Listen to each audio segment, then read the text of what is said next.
संभाजी महाराजांचा इतिहास तुम्हाला भारावून टाकेल। आज आपण जाणून घेऊया 3 अनोख्या गोष्टी छत्रपती संभाजी महाराजांच्या बद्दल। पहिली गोष्ट, संभाजी महाराज हे मराठा साम्राज्याचे दुसरे छत्रपती होते। पण तुम्हाला माहिती आहे का, ते एक उत्कृष्ट लेखक देखील होते। त्यांनी संस्कृत भाषेत बुद्धभूषण नावाचे ग्रंथ लिहिले होते। संस्कृतमध्ये लिहिणे म्हणजे ते किती विद्वान होते याचा पुरावा आहे। दुसरी गोष्ट, संभाजी महाराजांनी 1205 साली औरंगजेबाच्या हातून शौर्याने मृत्यू पत्करला। त्यांनी आपला धर्म आणि स्वाभिमानासाठी प्रचंड यातना सहन केल्या, पण कधीही चुकले नाहीत।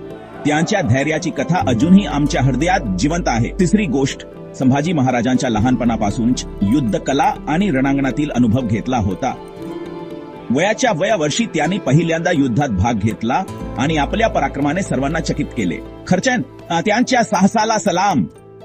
तर ह्या होत्या छत्रपती संभाजी महाराजांच्या बद्दलच्या 3 अनोख्या गोष्टी। तुम्हाला अधिक माहिती हवी असेल तर नक्कीच सबस्क्राइब करा। जय भवानी, जय शिवाजी।